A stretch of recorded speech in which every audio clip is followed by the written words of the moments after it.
know what color was he?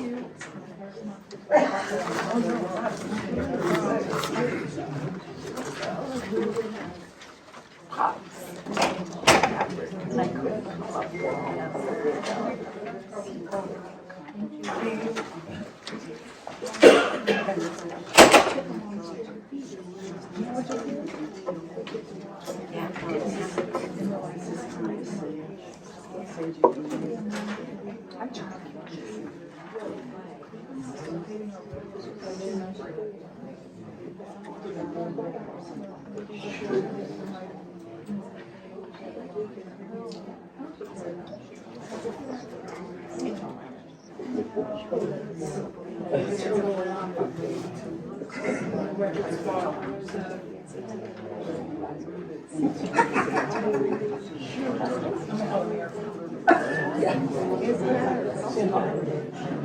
you know, I was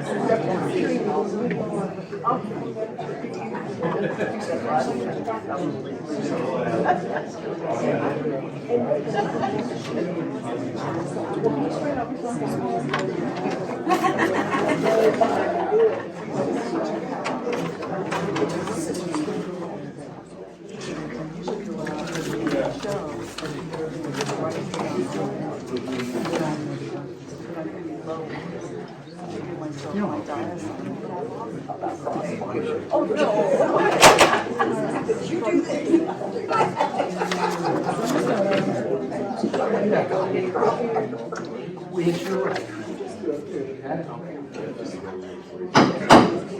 This 6 o'clock, I'll call February 24th, 2026, meeting of the Wythe County BoS Supervisors to order.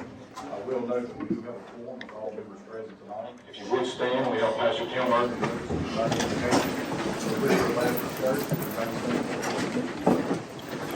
Let us pray. Almighty and gracious Lord, we come before you tonight asking for you to send down your wisdom, to give guidance and insight for decisions that are made tonight.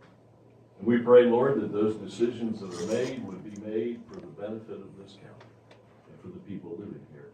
We thank you that you're a God who listens to us and answers our prayers. And we pray these prayers in your precious Son's name. Amen. Amen.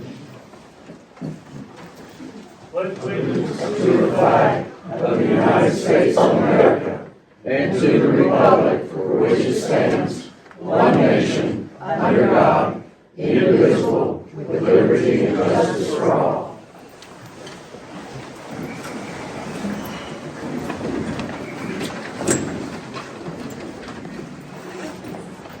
All right, first item on the agenda is citizens' time. I will remind you have 3 minutes for citizens' time. If I call your name up, please present your name and your address. Mr. Proctor will give you your time. First person we have to citizens' time is Mr. Andy Kay.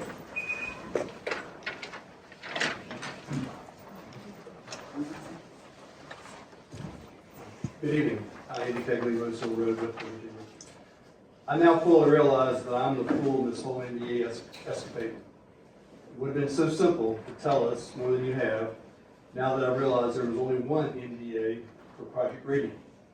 Saying that out loud would have been a big step towards restoring trust. But you see, the fear of the NDA is accomplishing more than keeping any secret in one deal. The NDA is neutering your ability to be transparent about any aspect of this project. It's a steady drip, drip, drip undermining of democracy, which might be one reason why the room is full again tonight. I admit I've been on an obsessive quest of late, tilting at rainbows on my steady mule, trying to figure out how our democracy norms were so dismantled, talking to many attorneys and consultants to learn more about NDAs and how they do, or rather don't, comport to FOIA. I woke this morning after talking last evening to some journalists working on this story, God bless them, to the very sudden realization that there really is only one NDA, to the best of my knowledge. I learned that they have the NDA signed last February. I went back to the minutes, and on February 25th, a year ago, there was a first reference to an executive session about Project Radiant. It all makes sense now. My frustration about the practicalities and logistics of how each of you are covered by individual or blanket NDAs has been for naught. Of course, you didn't each sign one. Only the one person doing the negotiating with the company signed the NDA, and he only passes along the need-to-know generalities about the project to you. And all you had to do was clarify that you did not sign the NDA. That doesn't mean the practice of the NDA is not being abused. The NDA should expire with the vote to convey public assets, in this case, the gift sale of the land, or even better, the NDA should expire before that with the disclosure to the public of why you think such a project is a good fit for the county. You have public hearings on creating transportation districts, to have paved a private driveway to get input of their neighbors. A public hearing on something like $1 billion investment with extreme electric consumption, questionable water usage, or a dubious economic model ought to rise to that same level of public knowledge and participation. Like the Who sung in 1971 in their classic, off their prophetically named album, Who's Next, we won't get fooled again, and Roger Daltrey screamed at the end. Thank you.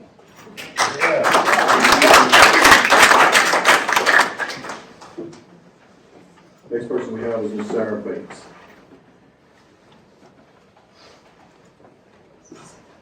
Hi, I'm Sarah Bates, and I wrote myself a cheat sheet for my father.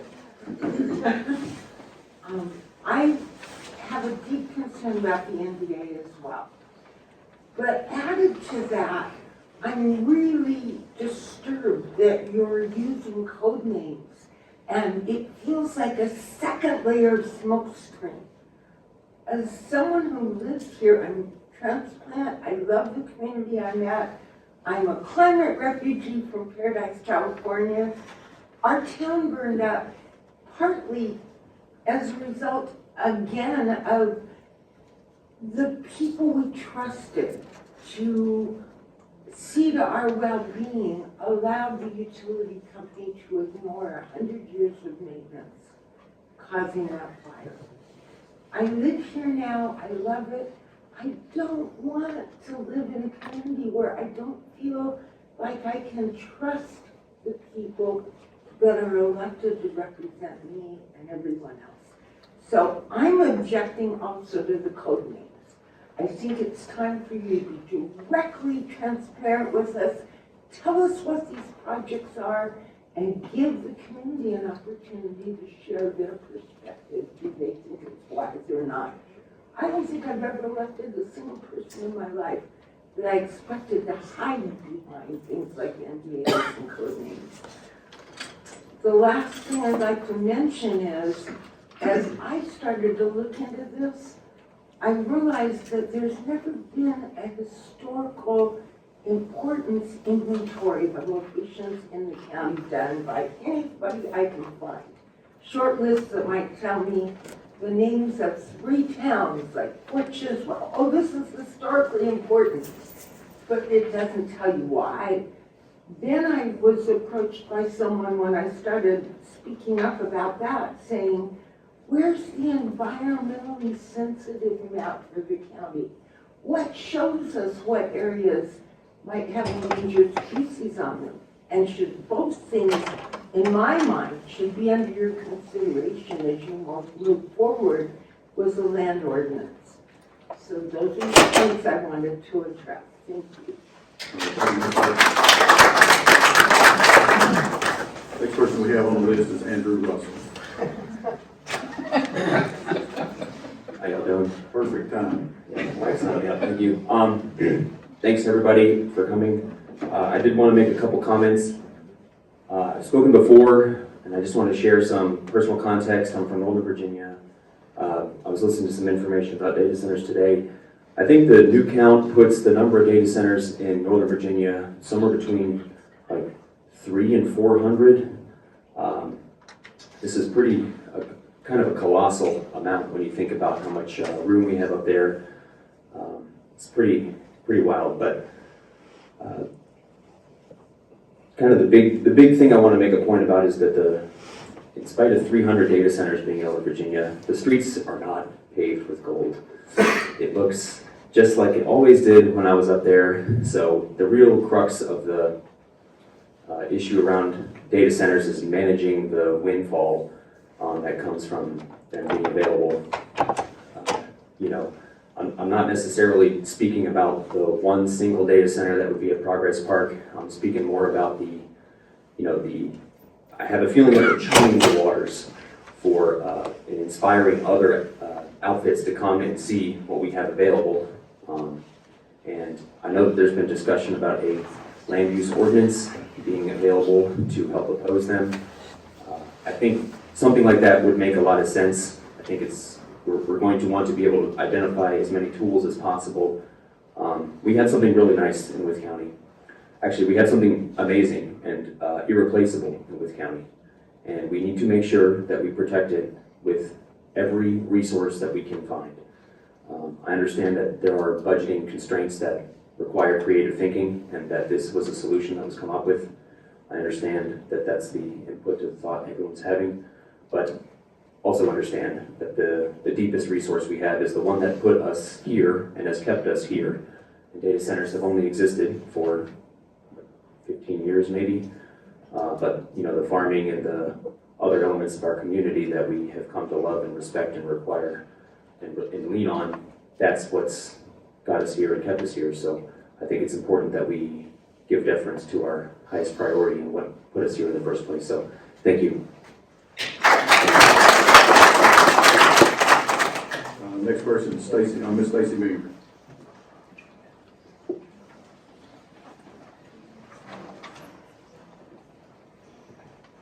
I'm Stacy Beamer, 1390 Westridge Road, Wythe, Virginia. I noticed on your agenda that during closed session tonight, you will be discussing Project Titan and Project Transmission. My fear, and I think a lot of people's fear, is another surprise outcome of a company or factory that our citizens know nothing about and do not want in our county. Maybe we can take a step back and recruit environmental friendly or green companies. Thank you.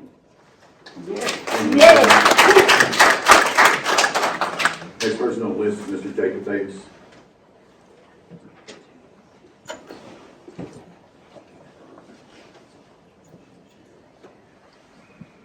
Hello, my name is Jacob Davis. I'm from Royal Tree.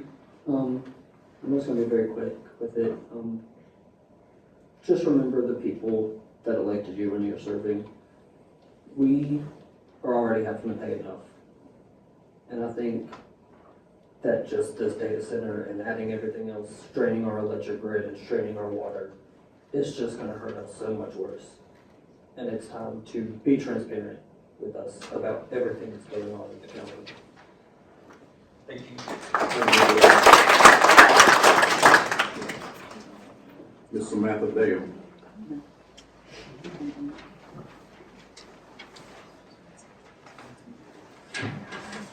Samantha Dell, 5054 Stony Fork Road, Smithville, Virginia. Good evening. I like to go by Sammy. I've been a resident of Wythe County for 32 years, and I'm speaking tonight about the Progress Park Data Center project and what it means for our community. This community feels blindsided. Many residents only learned the true scale of this project after approvals were already in motion. Others have been raising concerns for months and feel their questions have been deflected, delayed, or only partially answered. And that's not how public trust is built. This is not a small project. The performance agreement ties roughly 90+ acres in Progress Park to a development requiring at least $500 million in capital investment.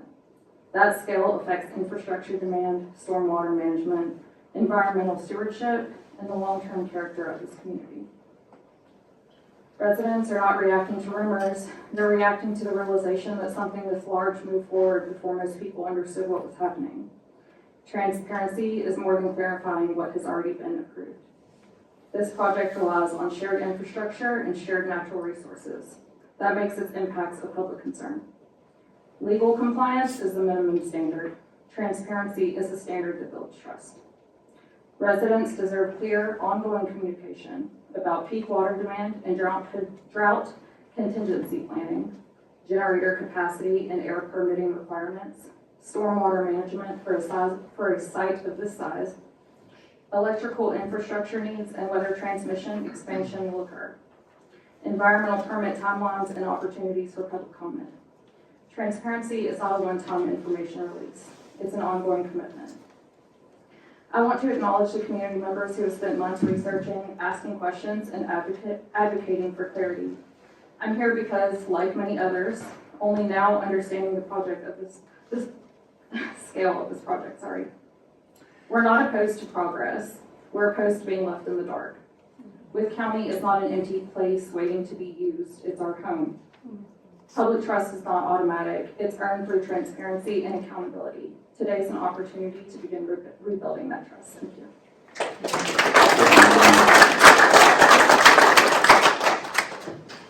Ms. Donna Nitzer, is that correct? Yep. And I apologize if I'm butchering anybody's name. Donna Victor, 252 West Spring Pines Road, Max Meadows. I'd like to just say ditto to what she said. I'll read my brief thing that I wrote down.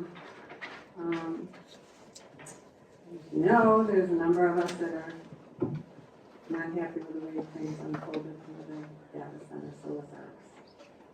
In particular, the lack of transparency with the NDAs and the code names. It's come to our attention there's several more code names currently in process that are unknown projects to the public. While I understand the need for these to a certain extent, I'd like to see more participation and input from the citizens of Wythe County. I also have serious concerns about potential environmental impacts, and AI is a whole other story. I think we need to slow down this quote progress and consider the future impacts. I don't agree with putting profit over people, and I'm not exactly sure who the company is behind Solus Arcs that will profit.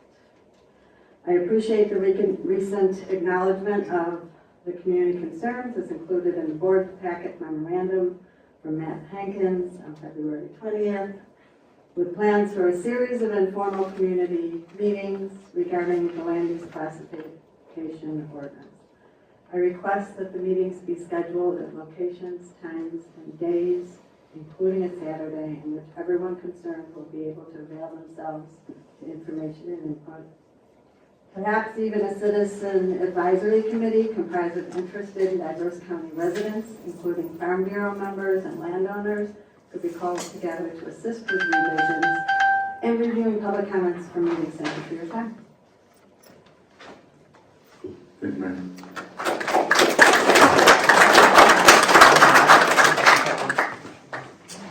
This next name, I apologize ahead of time, so Matt Phoebe.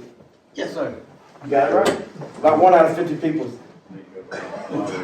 Usually they say 5 big or Phoebe. How are you guys doing today?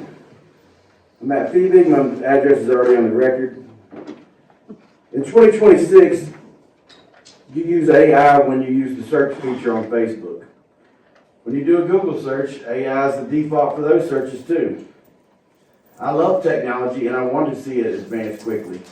I've been working in the tech field for over 20 years. I was the CEO of an international technology company and the co-founder of another one. I just want to force these data center companies to use clean energy, non-contaminants, and a truly closed-loop system for cooling. Some of what they claim is closed-loop is not.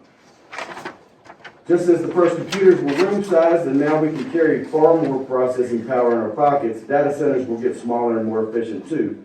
But in the meantime, they need to stop their predatory expansion into rural areas until they can clean up their processes. I, and others here, have been engaged in deep research and intra-community communication for the last couple of months. We were suddenly forced to when we were told about the data center at the same time that the Wythe County Board of Supervisors informed us that it was too late. But we are not satisfied with too late. We have learned the predatory and secretive methods of the current data center industry through the experiences of other communities who were preyed on by the same industry and their high-paid front men, con men. I don't want AI technology to stop. Hell, I want it to go faster. But I don't want it here until they are forced to build their own green energy plant and use a truly closed-loop water-cooled system. We will continue to communicate with other communities and warn them about the practices that are going on here. I'd like to say in my final remark that I don't think any of you are bad people. I don't think that there's anything secretive going on. I don't think you have any bad intentions. You were approached by some of the best conmen in the nation that are paid in probably near $1 million to come in and convince you that things like, well, it only uses 2,000 gallons a day, the same as the average restaurant. Obviously, that's not true. I don't think any of us in this room really believe that. I think you guys have learned from the community and from your own research since then that this was probably a mistake. But now we're in it, so we're going to find loopholes, and we're going to turn every rock over like a river otter until we find a hole to bust through this. Thank you. Next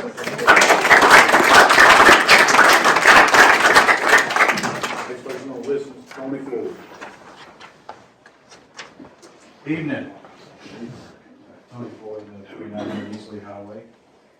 Just take a few minutes here. I wanted to begin by expressing my support for the approach outlined in the memo by Mr. Hankins regarding the public forum's proposal for proposed land use classification ordinance. I appreciate the emphasis on the informal community meetings, transparency, and creating space for meaningful public input before decisions are made. That kind of engagement is essential to what we're talking about when we're talking about something that will shape the future of our county. Land use ordinance is not just about telling people what they can or cannot do with their own property. It's about planning responsibly, protecting what makes Wythe County special, and providing clarity and fairness in our community as our community grows and changes. Done correctly, it can help balance private property rights along with long-term interests of our citizens, our infrastructure, and rural character. I also want the board to know that I am not alone in believing that this conversation is important. Several others and I have begun collecting signatures to support the future adoption of a land use ordinance. To date, we've gathered approximately 250 signatures, of which has been accumulated in the last 4 or 5 days, from signatures of residents in the county. They're all in the county, who believe that this issue deserves serious consideration and a thoughtful discussion. At the same time, I believe that we can and we should do more to encourage broader participation. I would like to see even greater involvement and input from citizens across all parts of Wythe County. One important way to accomplish this would be to schedule at least one of these public meetings on the weekend to accommodate residents who work during the week and who are otherwise unavailable to attend during weekday and evening meetings. Making participation accessible will only strengthen the process. In addition, a citizen advisory committee could be another effective way to ensure diverse perspectives are heard, bringing together farmers, landowners, business owners, and other residents to help inform the board as this ordinance is considered. If a citizen advisory committee is considered, I would like to be a part of that committee. The forms proposed in Mr. Hankins' memo are a strong first step, and I encourage the board to move forward with them, including consideration of a weekend meeting, public meeting for input. This is an opportunity to listen, educate, and build trust as we consider whether and how our land use ordinance could benefit the county. Thank you for your time. That's all I've got. Next person on the list is Steve Youngs.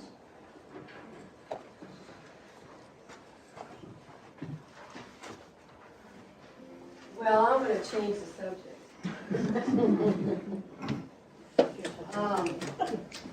Before I give my book report, I'd like to clarify something. You know, you hear the expression, trust and verify. Well, I would beg to differ. We all verify first who we trust, and then we trust them.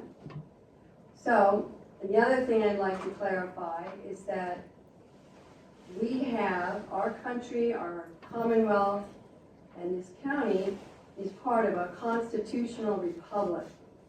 The only democratic procedure is to vote within certain elections, be it a general election, a primary, or committee elections. And the second point I'd like to make about that is a constitutional republic is ruled by law, not by only the majority. And we went into that earlier. But anyways, the book report is about this book called Economics in One Lesson. And this was written by Henry Hazlitt, and it was initially published in 1962, then in 1979, oh, pardon me, it was initially published in 1946. So this is one of these old classic books. And I like to think of myself as a perpetual student. But I enjoy reading and I enjoy learning, and I'm going to share with you one quote from this book, and I would highly recommend everyone to get a copy of this because it really is in one lesson. It goes through several chapters of different incidents like the broken window, the blessings of destruction, public works means taxes, taxes discourage production, etc., etc. But this is the quote I'm going to read. I got 1 minute, okay. The art of economics consists in looking not merely at the immediate, but at the longer effects of any act or policy. It consists in tracing the consequences of that policy, not merely for one group, but for all groups. And if you think about that definition, that takes a lot of effort to look at the whole picture of many things. So I would highly recommend y'all read this, Economics in One Lesson by Henry Hazlitt. Oh, and by the way, if anybody wants to know some of the background regarding this topic of the data center, there's a podcast on Spotify called Grace, Grit, and Gumption. And there's an episode there where the previous Board of Supervisor chairman explained the timeline of the data center. Thank you.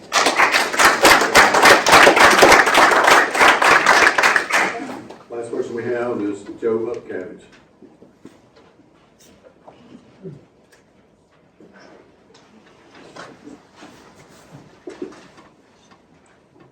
Joe Upcavage, you know me, 811 Cinnamon Run, and I have the honor to bring a conversation back to all the other crap before. NDAs, I seen something, I believe it was Ohio. I believe it's the Republicans who are pushing for no NDAs, and I think there's another state, Republicans as well. But you know who's on board with it? Republicans, Democrats, and everybody in between, because it seems like NDAs are garbage when it comes to local government and the community. Then the land use ordinance thing, I don't like the idea of zoning, and I know a lot of you don't. I don't like, in general, the idea of government. I like to have my chickens in my coops, and I like to grow my exotic plants without the government telling me what I can and can't do. But if we can do a land use ordinance, I heard of another county, I believe it was Virginia, they made the entire county agricultural. If we could do something like that, some kind of thing, I don't know. We don't have to have a land use ordinance or zoning like Fairfax or Philadelphia because that doesn't fit with county. But I don't want anyone to build a data center next to my house. Not that they're going to, but in the same vein, I don't want government telling me what the hell I can and can't do. You know, if they want to come and, I want all of our stuff to be grandfathered in. There's no reason that we should have to pay the price when we can come up with something that works for Wythe County. I don't think it could be that hard, 2026.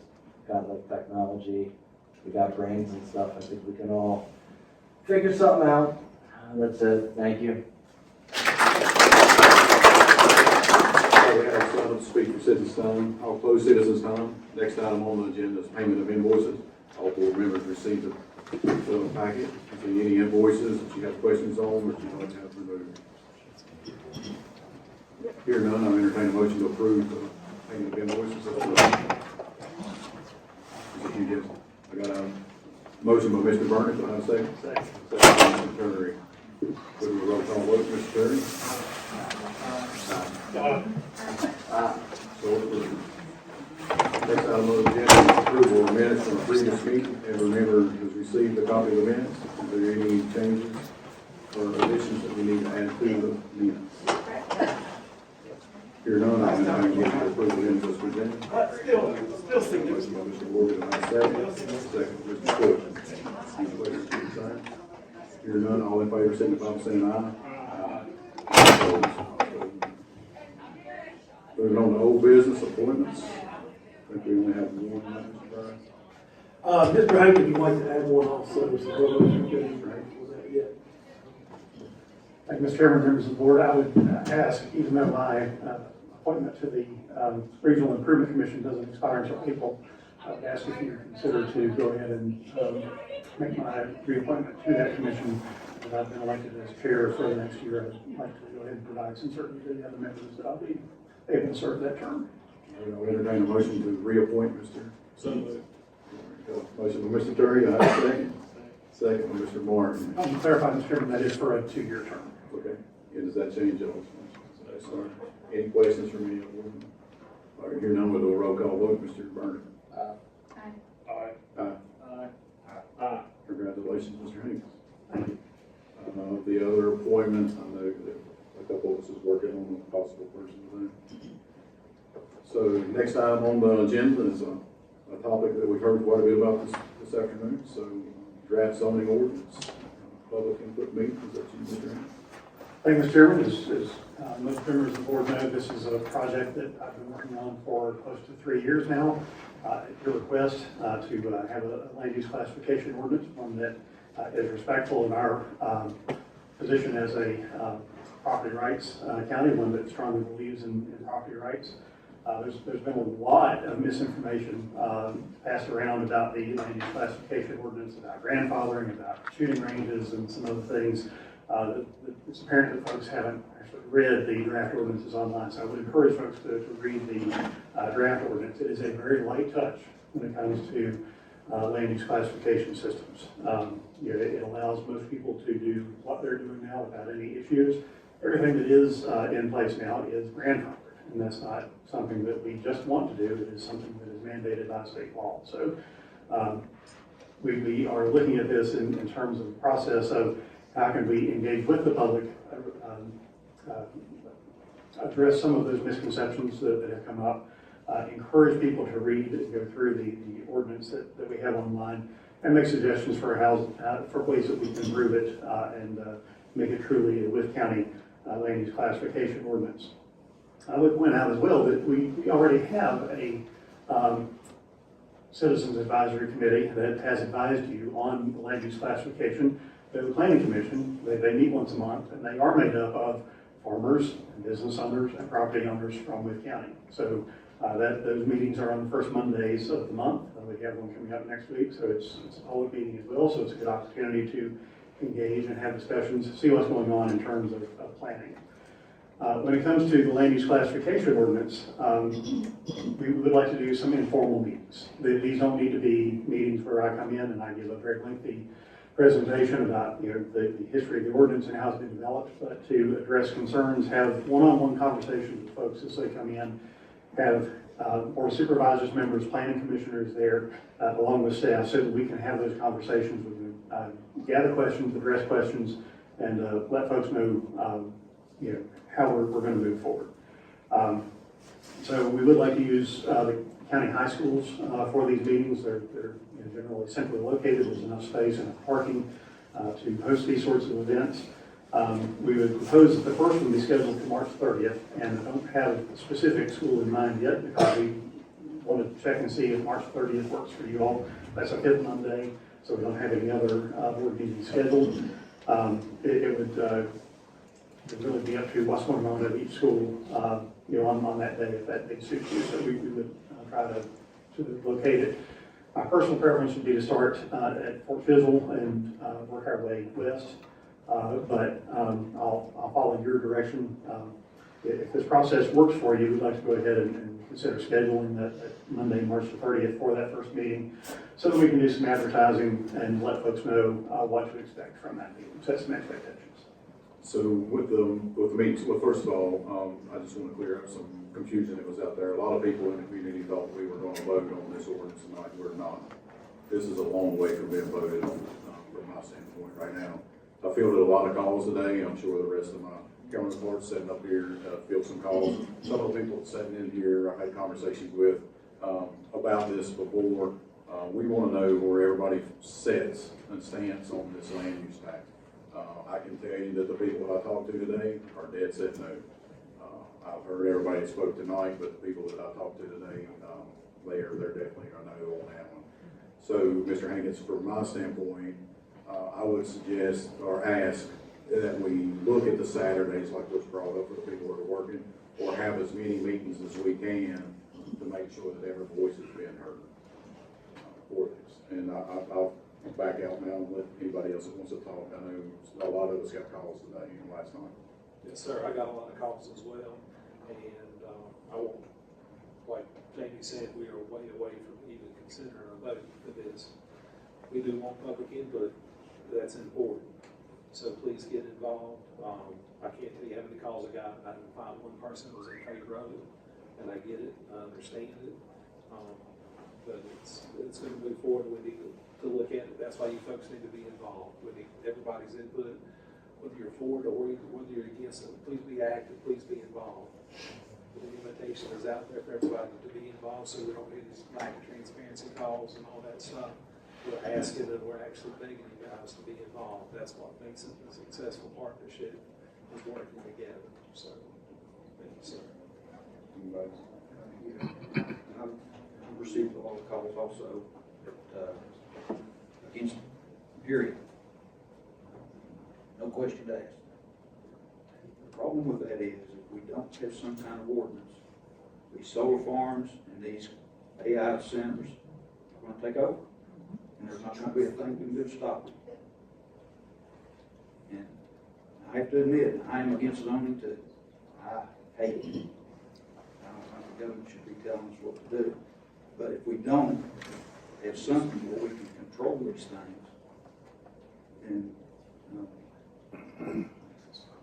get what comes.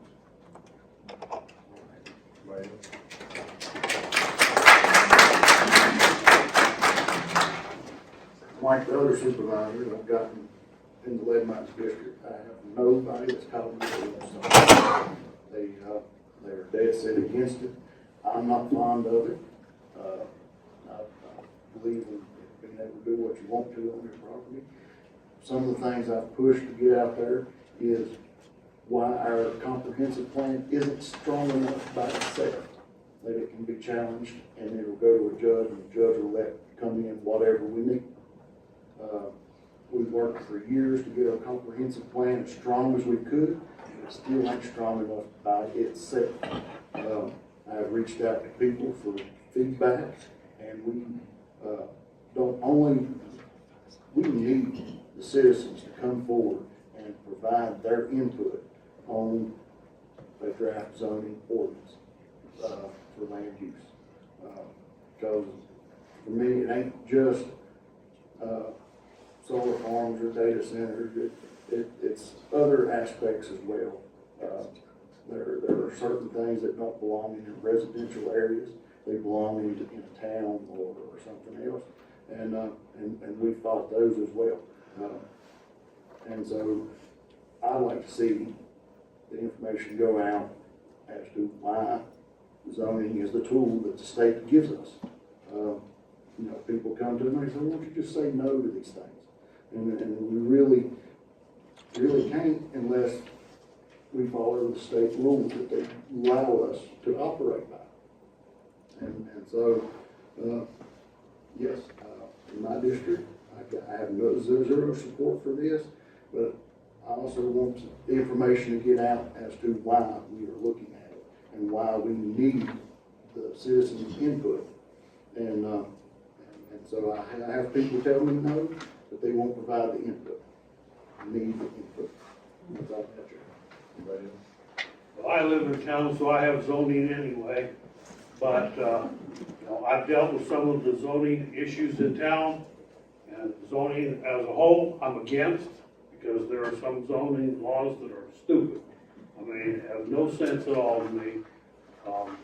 However, I think that there's a happy medium somewhere. We can have some kind of zoning to prevent the things that we don't want to come into the county, but it gives the people the freedom to do what is right with their property. I mean, if you want to build a barn next to the road, you should be able to build a barn next to the road, not 100 feet back from the road or behind your house or whatever.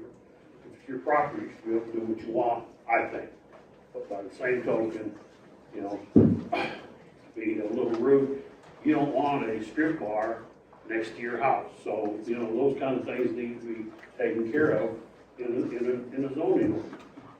Same thing with these solar farms. I mean, I'm not against solar by any means because I've got it on my house, but I don't want, 1,000 acres out here on a mountainside that's beautiful with solar farms on it. So I just think there's got to be a happy medium somewhere. And that's what we need, public input, and hopefully, we can come up with something that everybody can live with. Because we've got to do something or we're going to be covered up in solar farms and data centers.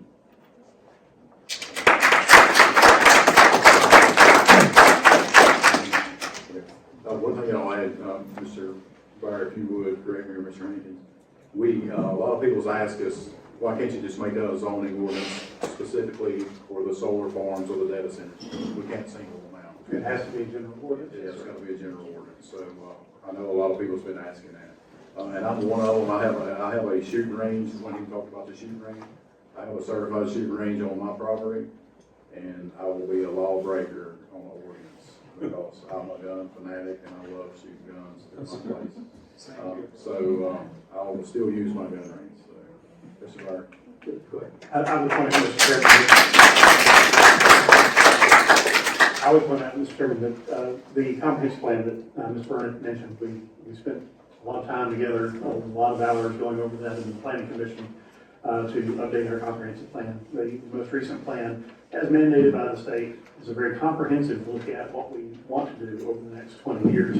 But it also includes a lot of those historical elements. It includes historical communities, historical monuments, environmental issues that need to be addressed, soil types, future land use map, all sorts of different things. So that is a good resource for folks who want to be more informed about those things to review that. It is available on our website under the comprehensive plan.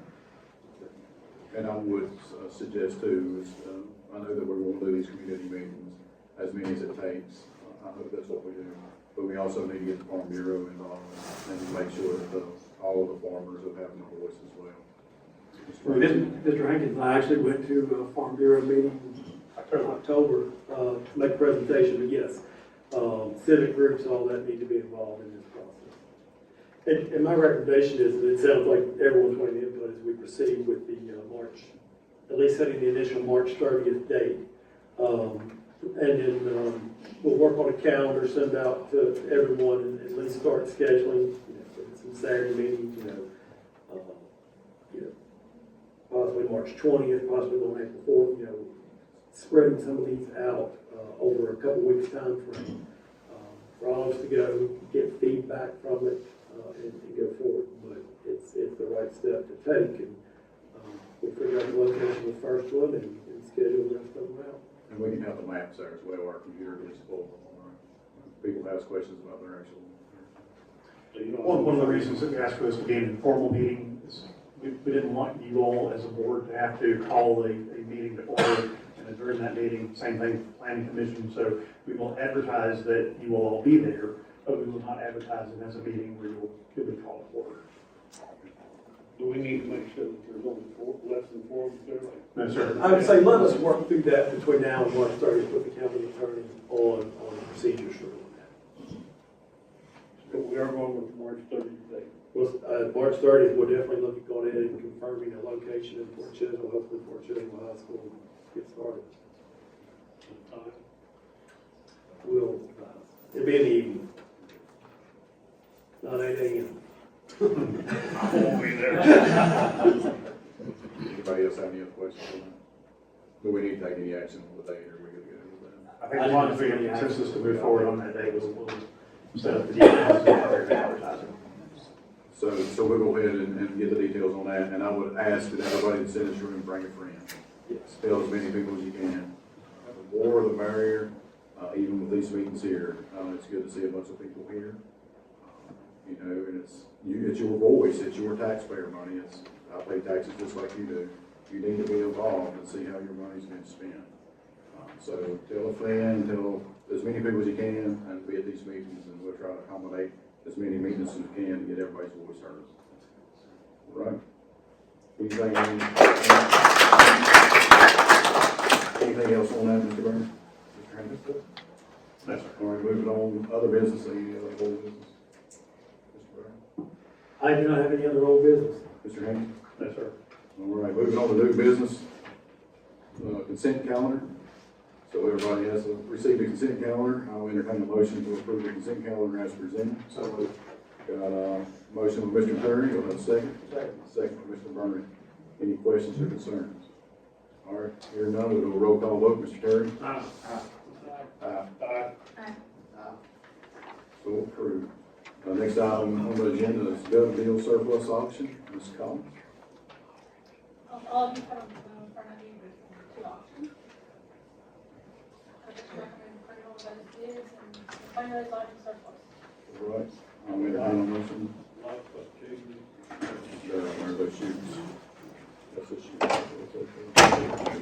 I'll entertain a motion to approve and declare them as surplus. Got a motion from Mr. Martin, do I have a second? Second.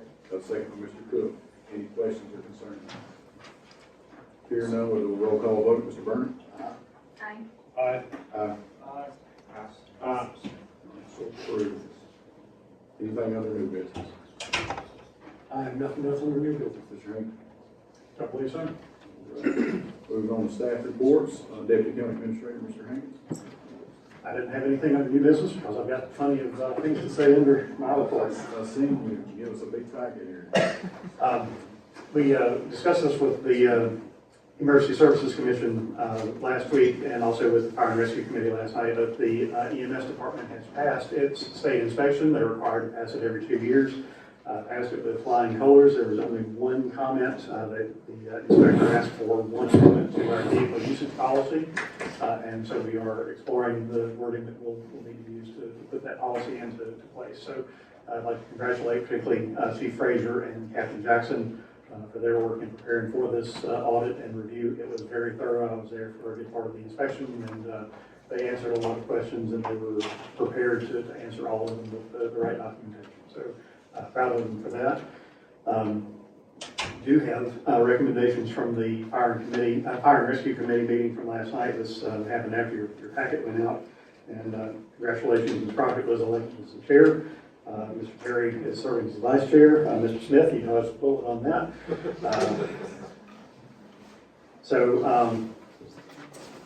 Ms. Crockett asked me to go ahead and go through the details of what we discussed last night. 2 action items out of it.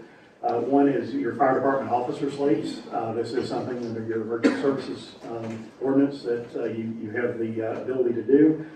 We would ask that you, or the Fire and Rescue Committee recommends that you approve the officer slates as presented, and I have those officer slates in the memo.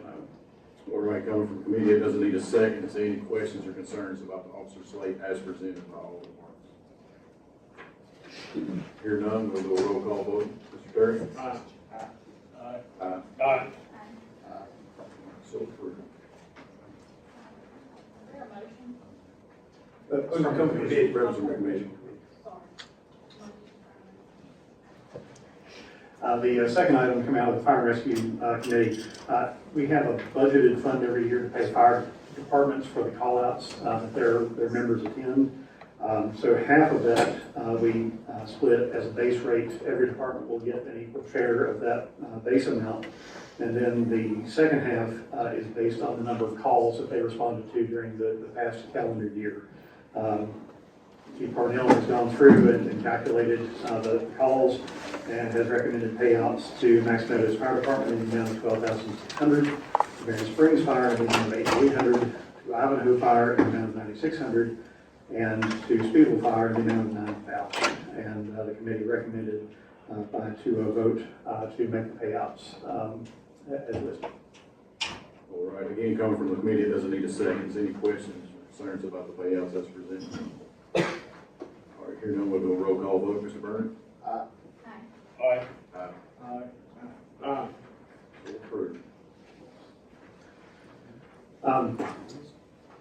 We have made the announcement for Liberty at the Lake, the festival around Independence Day. In the first few days after the announcement was made, we had engagement of over 60,000 views of the video that was put out.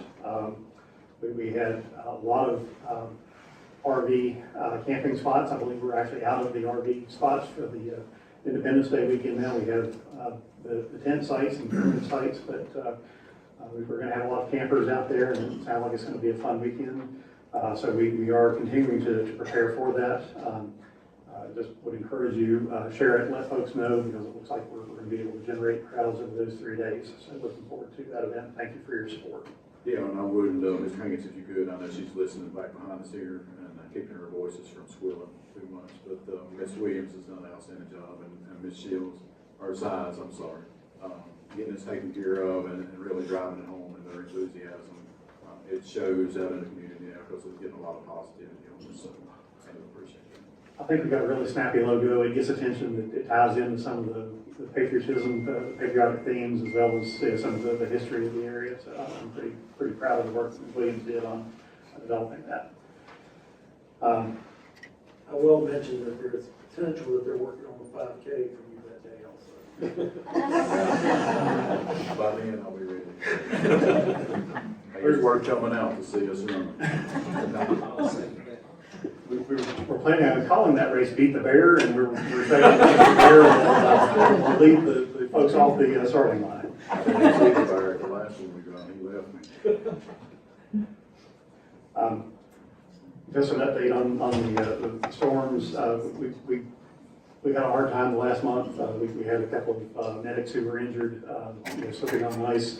We had some really interesting technical rescues that we had to do, both human and dog. If you saw the 2 dogs that were rescued in Marion Springs by Randy Zook of the Marion Springs Fire Department, it made for some interesting times. So I'm proud of those folks, overcame some pretty difficult circumstances, and as long as we're talking about folks that I'm proud of, I have Ms. Parsons here from the dispatch office. She has been with us for 6 months now. During that time, the department has earned its accredited dispatch center status. We have nearly reached full employment in that department. We have several new trainees that are on the job, and we're getting ready to launch our new computer-aided dispatch system in the next 6 months. She has a report for you in the packet, and if you don't mind, I'd like Mrs. Parsons to come up and talk a little bit about what we're doing now. Under the bus, Matt. Mr. Chairman, members of the board, thank you very much. So in the 911 center, it is truly a team effort. We've got a great group of folks. They are very appreciative of your support for the 911 center. In that report, you'll look at some state standards that are across the board state standards. Included in that report what we've met, what we need to work on, what we've uncovered, what we are currently revising and reviewing. Our staff has attended probably, I would say, at least 20 hours of training, extra training in the last 2 or 3 months, just outside training, something that we can get them used to, networking with other 911 professionals across the board, getting out, seeing how other people do things, how they roll, how they talk, all the lingo that comes along with 911. We have some projects that we're working on that our new center console should be completed, installed, and paid for before June 30th, hopefully by the end of May. They are embracing the change way better than anybody could expect. I mean, the change is hard. It's hard for me. I'm a little older, so it is hard, but they've truly taken the bull by the horns down there, and they've just really embraced all the changes. So we have lots of teamwork going on. lots of visions and goals that you'll see me again on sometimes, but we really want to say we appreciate your support. And if at any time, you're welcome to come down and see those folks, come down and see what they do, sit with them, and just get a better feel of how 911 operations work in the county. Thank you, Ms. Parsons, for your vision and goals coming in and the stability that's bringing to that department. It shows, and we really appreciate that. One question I got, if there's anything that you need, please let Mr. Hankins or Mr. Byrne know and get it to us. It'll help you speed up any of the gaps that you may have. I appreciate it. Appreciate it a lot. Thank you. Thank you. Yeah, it's in her budget request, she has. Yeah, it's not in there. I didn't want to go there, but it's there. The new 911 center it is. There you go. The last thing, Mr. Chairman, is just our legislative monitoring. This time of year, we stay busy trying to keep up with what's going on in Richmond. This year has been particularly challenging because of the significant turnover in the General Assembly and some of the legislative initiatives there. A couple of things that I have mentioned, Mr. Bear is going to discuss one under his report. I'll mention that the Gaming Commission looks likely to pass. It would move all charitable gaming and casino gaming under a new gaming commission with the state of the point. The Regional Improvement Commission under the proposed legislation now would remain as it is with an equal funding formula for all 14 of the partners in Southwest Virginia, but it would move under the umbrella of that gaming commission. We'll keep an eye on that legislation just to see where it's going. We were pretty worried about where some of that legislation could go this year, but our legislators have been very helpful in helping us to monitor that and to keep an eye on any changes to the legislation. So gratefully this may clear down any hammering or chiseling away at our public safety funds that we get from the casino gaming tax. Yeah, thank you for your time on that and keeping us up to date on that. Do you have, either one of you have an update on Senate Bill 347 we discussed with Senator Hackworth when we were down there? I do not, but I can look it up before the end of the meeting if you'd like. There is one interesting bill I hadn't really paid attention to. I believe it's House Bill 1272, which passed through the House. It would make skills games taxed again. There's been a back and forth on taxation for skills games. The state is banking on about $285 million in revenue from that tax over the next biennium. We can't quantify what that would mean locally. The local share would be 15% of what the state taxes. So there would be some extra revenue that would come in, but we don't have a way of quantifying that because we don't know how many machines are active in the county. There's no current mechanism for us to figure that. But yeah, we'll talk about that as part of the budget equation. And just for clarification for everybody in the room, Senate Bill 347 takes the authority away from the local. They say it doesn't, but it does if you read it.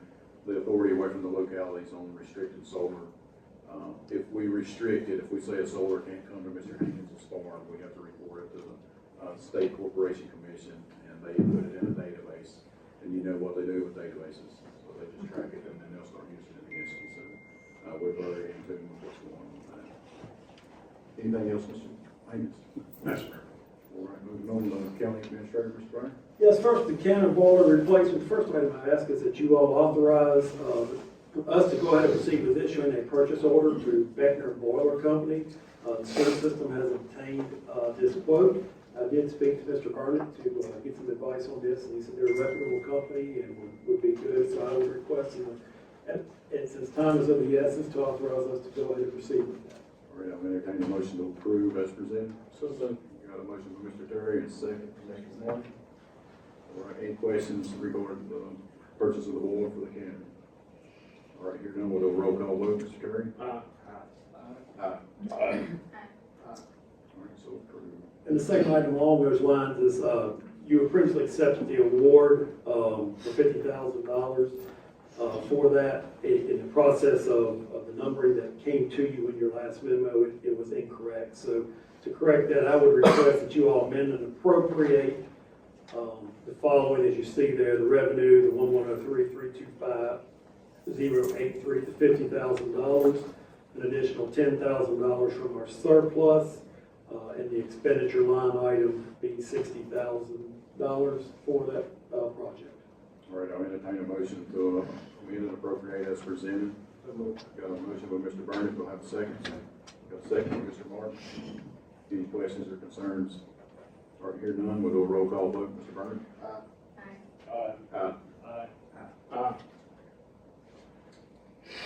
Next item, is school construction.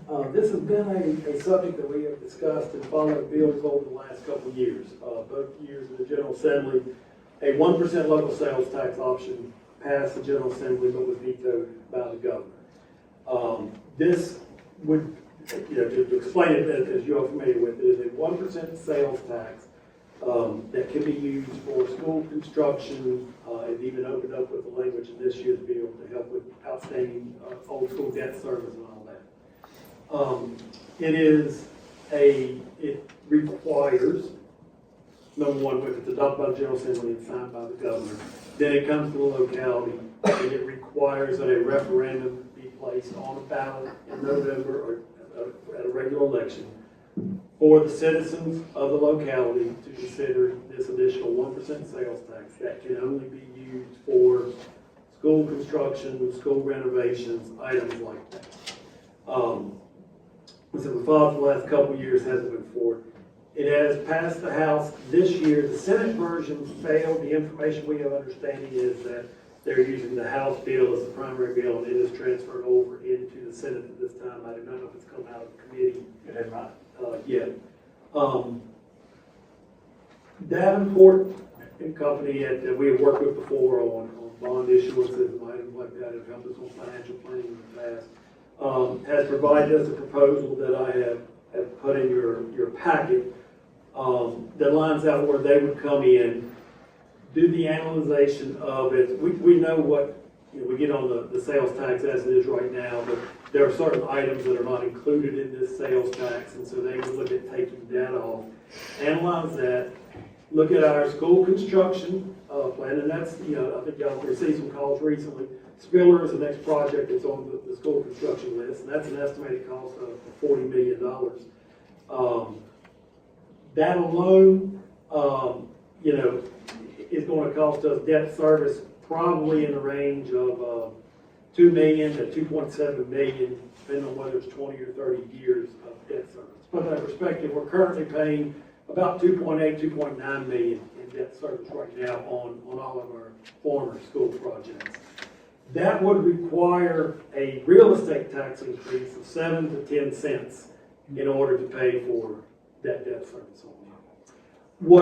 What they would do, come in, analyze the amount that could come out of this. Also look at our plan. We know Fort Chiswell High School, Fort Chiswell Middle, and some other projects are out there. Should this pass, should this go on referendum, should this be approved by the voters, then it can speed up those projects as well, and we could have a large pool of money to go towards debt service for these school projects. So I just share that with you to see if you all would like to proceed. Davenport will not proceed with any charges on this until at such time everything is passed and is signed in the process. They do have a proposal. It's more expensive than I like. It has a not to exceed of $50,000. But I welcome your all's input in having them come and help us with the planning, come up with the numbers, and get everything ready to go to the language of the referendum, and then we'll work with our county attorney on those items. Do we have any concerns? Is there room for negotiation on the prices? I have no problems asking them to lower their cap a little bit and see if they will do so. Sharp pencil. We had talked to him when we was in Richmond. Memorial. And I talked to him when we were in Richmond at a dinner. And yeah, if we can, like Mr. Roberts said, if we can get that sharpened up. I'll be glad to go back to a vote consensus that y'all would like to at least look at this. I'll go back and see if we can, see if we can save a little bit of money on it, and then bring it back to you at the next meeting for execution, if that works for you all. Yeah, that's fine. And I think we need to work on the education piece for the citizens of the county. Especially when you spelled out, to do this, we would have to go to possibly a 10-cent increase on the real estate. With this, we wouldn't have to do that. Plus, it gets all the travelers that comes through Wythe County. So the burden is still gonna be on the citizens of Wythe County if we want to send, but we also share that burden with the travelers that comes through here. Okay. Any other questions? Good. If you're interested, that House bill is number 334, and it has been referred to Senate Appropriations. What's the number? 334. 330, okay. I had 433 in my head. I was transposing the numbers. Thank you. 344. And Mr. Chairman, Senate Bill 347 has passed. It has been signed by the Speaker and by the President. I'll have to go through and analyze what the impacts are going to be. Okay. That's all I have, Mr. Chairman. County Attorney, Mr. Fowler?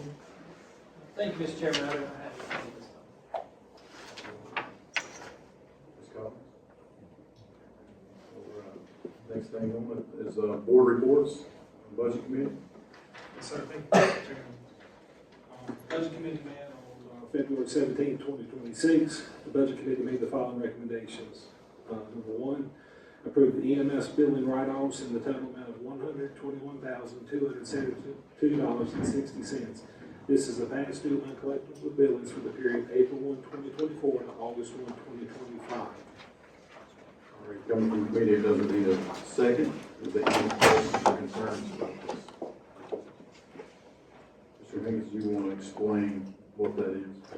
Yes, sir. For the patients that we billed, sometimes we get partial payments, sometimes we don't get any payment. If someone shows up as a self-pay and we don't have a way to track them down once they've left the hospital, if a patient passes away, we don't go after the estate. So these are all bills that are uncollectible. We've made our best effort. We've sent all the billings that we can. We're not going to be able to collect this, and it just hangs out there on our balance sheet if we don't do periodic write-offs. The board has adopted a policy that lets us write off those policies every 180 days. Because of patient privacy, we can't tell you which accounts those go on, so we're giving you a total amount and asking you to write that off. Staff has, there were 5 of us that sat down and reviewed all these, went back through case by case, determined that we weren't going to be able to collect anything else, and so we recommend the writing off in that amount. And if you agree to that, we'll notify our billing company, they'll write it off, and it won't show up on our balance sheet. Thanks, sir. Does that generate any questions? Here now we'll do a roll call vote. Mr. Byrne? Aye. Aye. Aye. So approved. Next item is transferring $3 million from the general fund to the water operating fund for the Bear Hill Water Line project. These funds will be transferred back to the general fund upon, upon loan grant closing, which is estimated by the end of this calendar year. All right, it come from a committee that doesn't need a second. Is there any questions or concerns about this request? All right, here now we'll do a roll call vote. Mr. Terry? Aye. Aye. Aye. Aye. So approved. Anything else, Mr. Terry? Budget committee, sir. All right, so we'll move on to supervisor time. Mr. Byrne, what's going on? All I have is some of our dirt roads, Mr. Bear needs to work on, particularly Dry Pond Road, Buster Falls Road, Fresh Gravel Road, and Red Hill Loop Road. That's all I have, Chairman. Mr. Byrne, Ms. Crook? Mr. Phil? I have nothing to say. I've got a feeling it's going to change when we get to this side. Ms. Clark? Ms. Ford? I just have one thing, just want to let everybody know that we have finally get some movement on the flood damage down in Spiegel. You'll probably be seeing some people walking around down there, those are the engineers. They're going to fix the plans. So, don't shoot them. That's all I have. Yes, sir. Thank you, Mr. Chairman. I have a couple of things tonight. First thing we'll talk about is we've seen a lot of sheriffs, our sheriff, including Sheriff Klein, he's come out and publicly supported the Constitution and the Second Amendment. I get asked all the time where I stand, so I decided just to read the statement so everybody knows and understands where I stand as it relates. My fellow Virginians, today I stand before you not merely as an elected official, but as the servant of something far greater than myself, the enduring promise of liberty, justice, and self-government. I put my hand on the sacred Bible, the Word of God, to take the oath of this office. I swore to uphold the Constitution of the Commonwealth of Virginia and the Constitution of the United States of America. I did not take a ceremonial oath. I took a solemn vow to defend the rule of law, to protect the rights of every citizen, and to preserve the republic entrusted to our care. The Constitution of Virginia is not just ink on parchment. It is the framework that guards our freedoms, the freedom to speak boldly, to worship freely, to assemble peacefully, and to hold our government accountable. It reflects generations of sacrifice, reform, and resolve. It reminds us that government exists not to command the people, but to serve the people. The Constitution of the United States, that extraordinary charter of liberty, is the foundation of the greatest experiment in self-government the world has ever known. It limits power, it divides authority, it demands accountability, it protects the minority from the tyranny of the majority, and shields the individual from the overreach of the state. I will uphold these constitutions not only when it's easy to do so, but I will also uphold these constitutions with direct intent during these times of governmental tyranny taking place in our great Commonwealth today. I will defend them not when it's popular, but when necessary. I will protect the rights of all people. Because constitutional government, it's not about party, it's not about personality, it's not about power, it's about principles. In this Commonwealth, we believe in ordered liberty, liberty anchored by law. We believe that rights are not granted by government, but recognized by the government.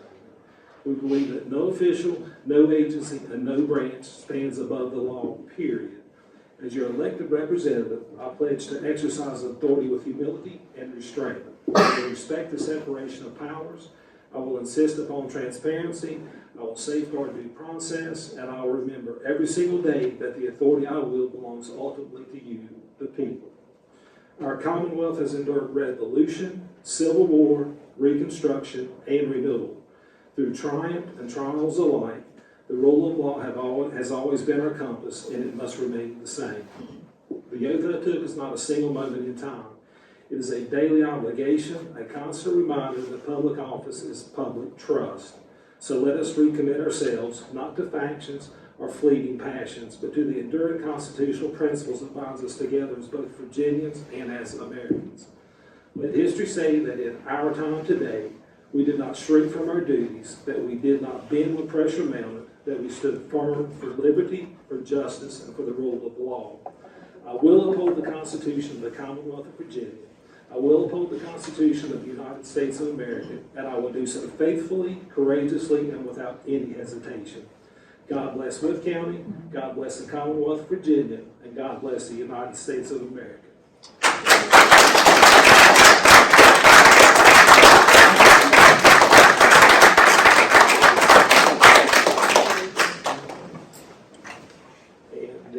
The next thing I've got, Mr. Chairman, is to back up and support what I said. There's a resolution, it's Wythe County Resolution 2026-02, declining to commence early voting prior to expiration of the constitutional waiting period. So, as we know, there was a power grab by our Democrats up in Richmond that wants to put a constitutional amendment out to change the redistricting. In my opinion, and several attorneys' opinions, that is an overreach. It doesn't fall within the 90-day guidelines, which you put that on April 16th, not March the 5th. And so I think we all have a copy of the resolution on our desk. Do you want me to read that, Mr. Mayor? I would ask if you want to read it, or Mr. Hankins wants to read it for you, or whoever you'd like to read that. Do you want to read that, Mr. Hankins?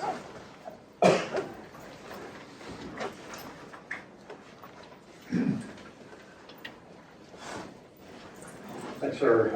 Whereas Article 12, Section 1 of the Constitution of Virginia provides that no proposed constitutional amendment may be submitted to the voters sooner than 90 days after final passage by the General Assembly. And whereas final passage of the House Joint Resolution 4 occurred on January 16, 2026, and whereas 90 days from that date expires on April 16, 2026. And whereas early voting for the referendum is scheduled to begin March 6, 2026, prior to expiration of the 90-day constitutional waiting period. And whereas each member of the Board of Supervisors is constitutionally bound by sworn oath to uphold the Constitution of Virginia. And whereas the members of the Wythe County BoS desire that in all elections that every person legally entitled to vote should have the opportunity to vote and have their vote counted. And whereas by Virginia law, votes cast during early voting are legally binding, and are counted in determining the question on the ballot. And whereas the members of the board, Wythe County BoS Supervisors have sufficient doubt about whether votes cast early would count in the pending question based on the timing of the special election set by the Virginia General Assembly, with concern that any ballots cast prior to April 16th may be considered invalid and void. Now therefore be it resolved that the Board of Supervisors determines that authorizing early voting prior to April 16, 2026 presents a substantial constitutional question under Article 12, Section 1.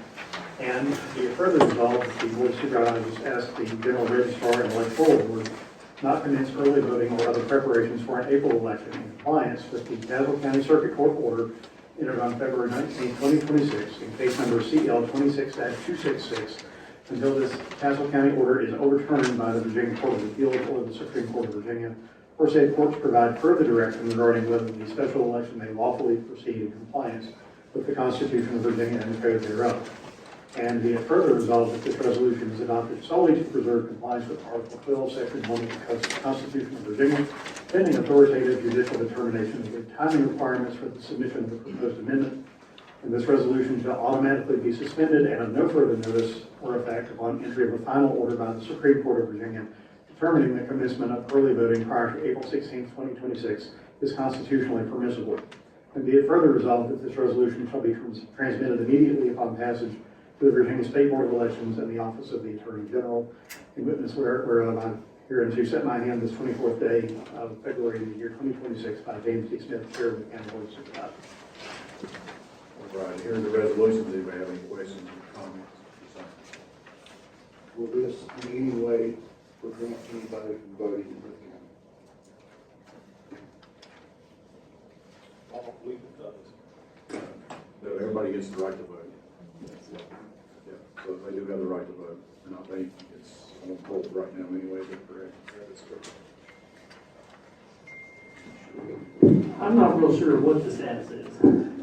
It's unknown at this point as to what the State Board of Elections is saying versus what the court has ordered. Yeah, but everybody has the right to vote. We can't stop anybody from voting. What we're trying to say is, if they vote early, their vote gets counted. Because if they vote now by the state constitution, and whichever side they start arguing about it, they say, well, these votes happened before the 90 days, they don't count. So we want to make sure everybody's voice is heard. Absolutely. Any other questions or comments? Does this, the comments by the attorney, does this include those comments?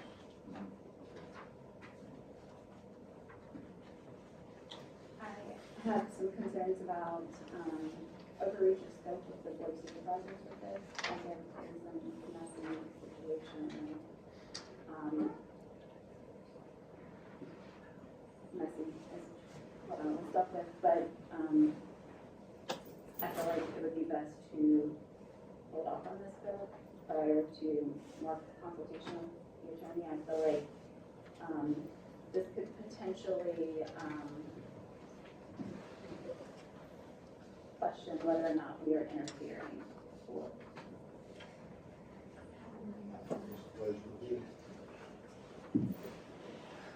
I kind of feel the same way. I'd like to have a little more information on whether or not I'm provided by the law. To my knowledge, we can add that to closed session tonight, right? For consultation with legal counsel. So we can add that in if you. Is that right, good with that? Anything else, Mr. Terry? That's all I've got, sir. Thank you. I told you a while ago when I got here, it was gonna be a long night, right? So I've got quite a bit to talk about. Also, I've got a statement to read as well, but I'll get the other stuff. So, Mr. Brown, I know there's been a lot of talk about the data centers, and there's been several comments made about the community meetings with members from schools on. We've talked about this for 2 months. We need to make sure that that happens, that we have those community meetings. We've promised the people in the community that we have those meetings. We need to follow through with that. It's starting to drag out. It's too long, 2 months, 3 months. It's just too long. We need to get them to the table and get them out and get the answers out and the information out to everybody that's asking questions on that. So if you could work on that for us. Second thing I got on my agenda is the capital plan. We've been getting a lot of questions about capital plans, received a lot of calls, more so around school projects. While one school is in front of the other school, Mr. Byrne, just for clarification, those priorities provided us from the school administration, the school board administration, is that correct? That is correct. The priorities that we put in our plan are based upon the priorities that the Wythe County School Board has provided. I know the 1% sales tax would have put this pass through, we could speed projects up. The other piece of that equation is we're a funding agent for the school board. We don't control how they appropriate their funds to their projects, is that correct? That is correct, yes. So I just wanted to, I know there's been some confusion about that, I wanted to get that out there. On the land use, I've already talked about that, we weren't going to approve anything tonight, we're going to have the meetings, as many as it takes, so I didn't have it on the list. And Mr. Chairman, if I might, let Mr. Hankins chime in on this. Basically, we'll have all these public meetings, but then there will be a public hearing held by the Planning Commission first, with a recommendation coming from the Planning Commission, and then ultimately a public hearing held by the Board of Supervisors prior to the adoption of the ordinance. The Planning Commission has already recommended the ordinance for adoption, but that they have stated that pending, further conversation with the community, the public put forward on how you consider adoption. So that they've recommended that you move forward to the next steps. Next thing I want to do, if you haven't heard, we've got some state championship wrestlers about 10 miles down the road here.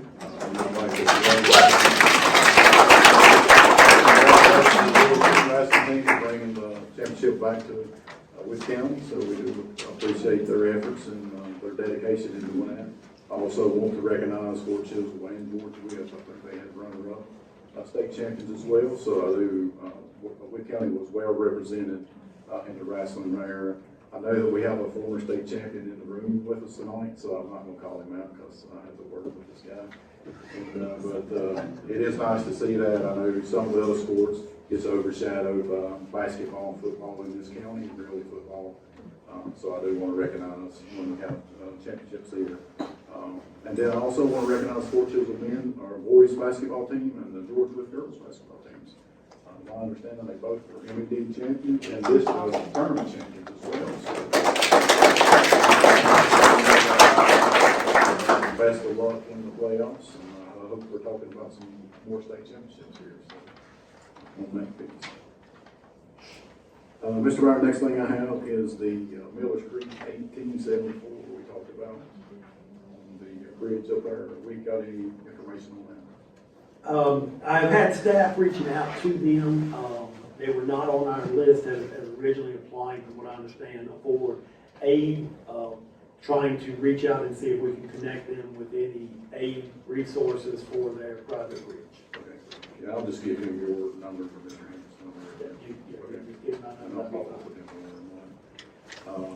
And then, as I was coming out Kansas Lane this afternoon, I know it's been windy over the last several days, but right across from the transfer station, going down into, I think it's Longleat's gate there, there's tons of trash loaded up under that guardrail. We can get that taken care of down there. And then, I can't read my writing on that one, so I'll go back to my statement. Again, I've been getting a lot of questions on how I stand on items that's taken place in Richmond. A lot of it stemming from where we were in Richmond and we talked to our legislators. We're in constant contact with our legislators. So I do want to let everybody know where I stand as well. And I couldn't memorize it, so I'm going to read it. I do apologize for that. I know there's been a lot of talk coming out of Richmond lately, and I understand why many of you are concerned. I hear those concerns every day in the grocery store, at ball games, and church, and meetings like we are right now. So I want to speak plainly about where I stand. When I took the office as the Fort Chills District Supervisor, I was sworn I would not to a party, not to a politician, but to the Constitution of the United States and the Constitution of Virginia. That the oath is the foundation of my job, and it guides every decision that I make. So I'm going to spare you the oath that I took. I've got it written down here to reread it to you, but if you want to see it, we can do it. This is not just something that I said one time and forgot. It's something that I live by. So let me be very clear with everybody tonight and everybody that's going to listen to this video. I will support and defend the constitutional rights of the people of Wythe County. I will not support spending any of your taxpayer dollars on any bills, laws, requests that infringe on those rights or puts them at risk. That's not a political stance. That's me doing exactly what I promised you I would do when I took the oath. My comment is simple. I'm here to serve you. Without you, I wouldn't be here. So we realize we're servants of the people in this room and the people of Wythe County. We won't be successful. To protect your rights and to honor the oath that I took, and I'll continue to do that to the best of my ability every single day as long as y'all allow me to sit here and represent you.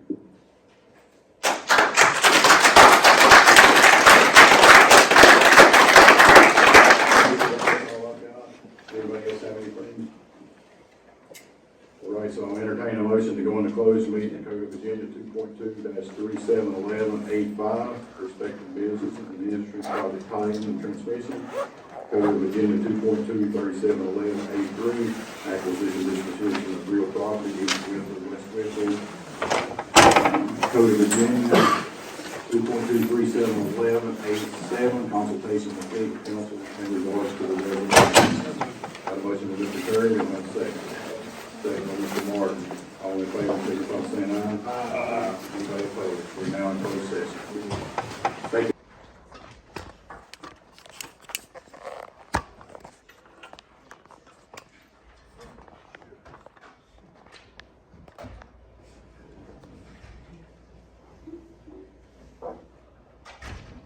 You got one we can hear you with. Broke mine. Thank you.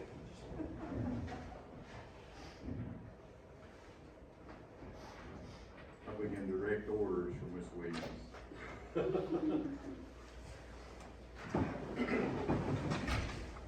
That way we can hear you better. Motion to come out of closed session. So moved. Got a motion by Mr. Terry, do I have a second? Second. Second by Mr. Moore, and all in favor, signify by saying aye. Aye. Anybody opposed? We're now back in open session. Mr. Terry, can you read the certification? Yes, sir. Whereas the Wythe County BoS of Supervisors has convened a closed meeting on this date pursuant to an affirmative recorded vote and in accordance with the provisions of the Virginia Freedom of Info Act.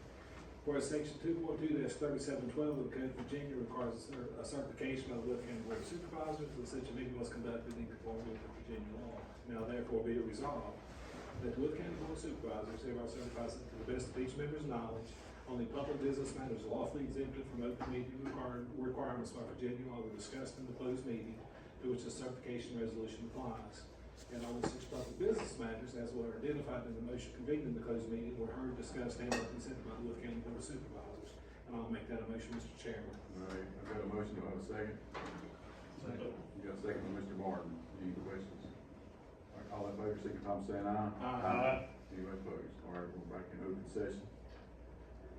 With that, is there anything else we brought before the board? Mr. Chairman, I'll make a motion to the Wythe County Resolution 26-02 for the constitutionality of the waiting period of the voting. I'll make a motion to approve this resolution as presented tonight. All right, I got a motion to approve resolution 2026-02. Do I have a second? Second. Got a second from Mr. Martin. Any questions or concerns? Here none, we'll do a roll call vote. Mr. Terry? Aye. Aye. Aye. Aye. No. No. Aye. So approved. Is there anything else to come before the board? That's all I've got, sir.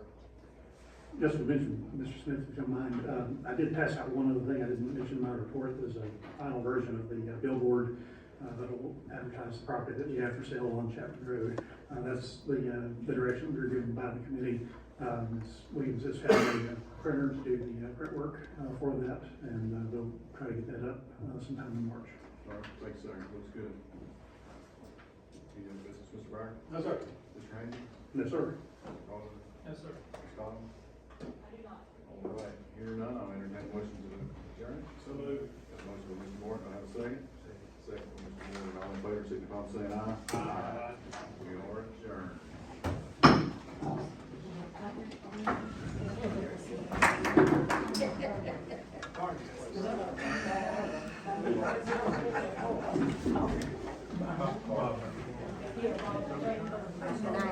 Well, That's what you expected, huh? What's that? I said, that's what you expected, huh? Yeah.